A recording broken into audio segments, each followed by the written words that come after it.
आज हम झिनको पापा बहुत खुश है हो। हाँ रे हमार मोटकी, आज हम बहुत खुश है। हमहू आज मौसम में इतना निक हवे के का बताई मोटकी। ऊपर से आज हमार मोटकी तो कितना निक खानवा बनौले है कि देख के मजा आ जाती है, खैले में कितना मजा आई। काहे ना हो झिनको पापा, हम काहे ना बनाई तुह खातिन खानवा की, तो तू ही है हमार सब कुछ है। कहीं आज जवैया ही का ये मोटकी इतनी खुशी है तैं? तू झिनको पापा जवान मजाक करे कि अब का तो से बताई। मैंने कहां जाब हम तो तोहरे लगे हैं बैठ के खाना खाते बतिवावत है। आज तू साथे बैठ के खाना खाते है कितने दिन के बाद, इतना निक लागत है का तो बताई। नहीं तू तो हरदम घूमते रहा कुछ समय पे, ना घरे रहता ना खाना खाता पीता। ओहो झिनको पापा, तू आज इतना दिन के बाद कहीं हमरे साथे बैठ के खाना खाता है यार।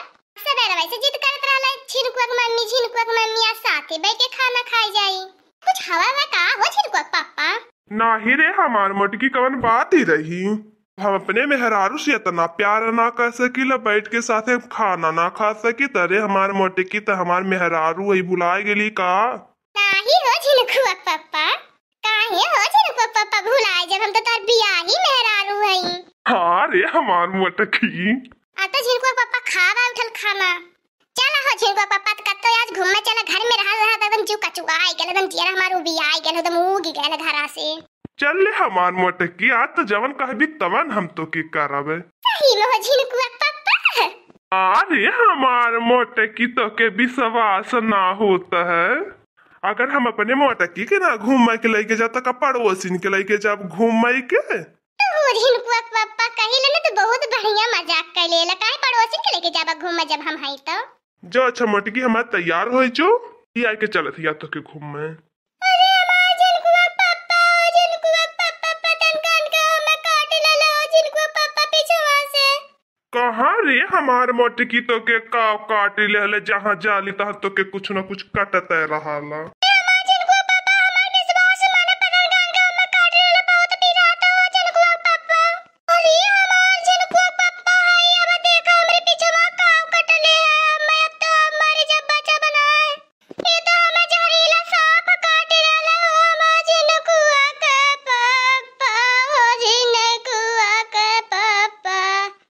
अरे हमार मोटकी अब का होई रे मोटकी? अरे हमार झिनको पापा अब हमरे चक्कर आवत है हमार झिनको पापा। लवा कीड़वा मार के पहले भगाई तब ओकरे बाद मोटकी का अपने कुछ देखी। और ये सरवाई तो भाग गए, अब का करी? साला कीड़ा भाग गया, हमार मोटकियो बेहोश हो गया। अब का करी? अब तो हमारी अकील बुद्धियों को काम है ना करते हो राम हो राम। चला सही है भैल एक और से मोटकी रहा एकदम जीव कचुआ नौले रहा एकदम ई करा ऊ करा, वो हमारा एकदम दिमाग खराब ऐसे हो गया, मर गई बढ़िया भैल। चलो भाई के रख पतम धावे के नदियम से अरवाए जब छुट्टी मिल जाई मोटकी से। अब ना आई हमें बोल रहे हम घूमब अपनी मन कर। तो हमार मोटकी का परानमा निकरी गल हो, अब लगा था रोवे के ड्रामा करे की परी हमें। अरे हमार मोटकी रे मोटकी हमारे रोवत आवत ना बा, तो नाटक करती ड्रामा ताकि मनैया गौवा के जूटे अकेले नहीं था मैं कुल कराई के परी। सोची है गौवा वाले की मारी नवली हुई सूखा हुआ अपने मोटकी की। अरे हमार मोटकी अब के हम खानवा बनाई के खियाई रे मोटकी। का भइल हो बड़कू जने काहे रोवत है? आ हो बड़कू जने ही रहिया जात रानी सुननी तोरा वजिया भागल भागल हम ललकी आईनी काहे बड़कू जने रोवत है? बड़की दीदी कहां गई ना लगती आईनी? नहीं रे घर में अब हमार बड़की जी से तुरंत बोलाए।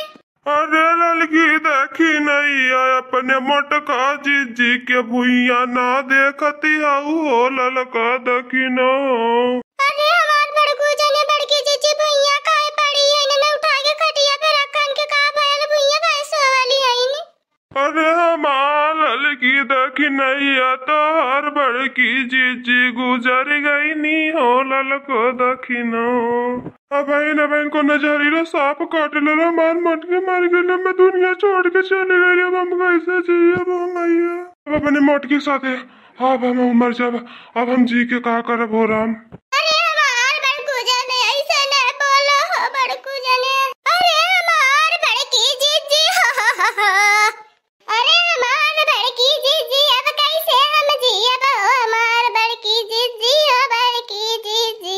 अब इनका हमार मोटकी हम आज निक निक खनवा बनाई के खियावा ले रहा हो मैया। हा का करबा बड़कू जाने, अब तो बड़की जीजी हमें के छोड़ के चली गई नी, अब तो रहाई के पड़ी कैसे समझा बुझा के अपने जिया रखे। हाँ बड़कू जाने। अब हमार दुठी गदहरे बिलाय जाई रे ललकी दखिनहिया। का करी इतना नटकवा कराई के परत है, हमें बहुत गुस्सा लगत है, हमसे इतना नटकवा होता ना पाए। मैंने करे थे कब एक मोटकी भैंस एक जाए के गंगा माई परवाह कर आई। हमें तो दूसर बियाह कैले, हमें कवन दिक्कत हमारी गई तुम्हारी गई, कम से कम भैंस वैंस तो ना रही। अब की पातर मेहरारू लिया के बियाह कह के नहीं भैंसी मोटी का ना, तब एक सथवा कतो घूम ना जाए के मन करत रहन मोटी भैंसी रहे। बहन हम तो लवंडा रहनी नहीं, भैंस जैसे लगत रहे 80 साल के पुरानिया। हमारो माई दादा पता न कहानी का भैंसी हम देख के हमारे बियाह कराई दे रहने है। तो हम लोगों से बतियते हमने तो ना सही है, जब तक मोटकी भैंस परवाह ना हो जाता तब तक नाटक कर रही की परी थोड़ी बेरा नाटकवा कर ली। अब का बताई लड़की दखी नहीं एकदम हमार ना किरवा के देखता है ना एकदम इतनी गुस्सा आई गई कि मन करता लोग के मार वार नहीं, जैसे उठावनी नहीं कि चली मारी ना तभी भाग ही गयल, नहीं तो आज कीरवा के जवन न तवन कह दिल हुई थे, चाहे मारे चाहे मर जाए तो कीरस कह दे हम काट ले हम मर जाब, हम अपनी मोटकी बगल ना जी पाई, अपनी मोटकी के साथ हम परवाह चल चलब। भगवानों के सथवा हम मोटकी के सथवा रह चाहत रानी भगवानों के, लेकिन का बताएं कीरवा भाग ही गयल।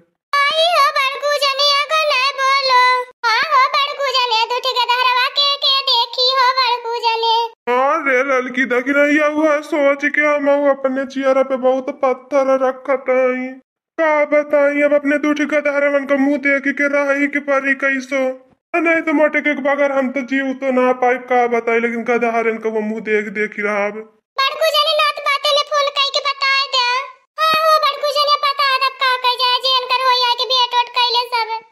हेलो अम्मा, लड़को देखी ना हमसे ना हो, हम ना फोन पे उस बतिया पाए, हमरे इतनी हिम्मत ना हम अपनी मोटकी के कह के मार मोटकी मरी गईली। हालो के बाद हमरे आवाज ये कुछ ना नहीं करते कि हम का बोली वो करे आगे। अरे बनात बात यही है ना, 1 घंटा 2 घंटा बार फंसैया और हम नाटक करे परी वो ना के हो जानी ले चल के परवाह कहते छुट्टी मिल जाए जल्दी से।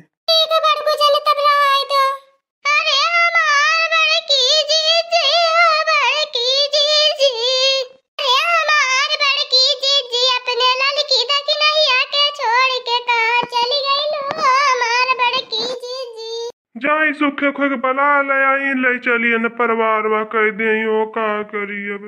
हाँ दोस्तों, आज का वीडियो यहीं तक था, आगे का वीडियो देखने के लिए दीदी कार्टून आपसे चैनल को सब्सक्राइब करिए और अच्छी से अच्छी वीडियो मस्त मस्त देखते रहिए और जितना हो सके उतना शेयर करिए।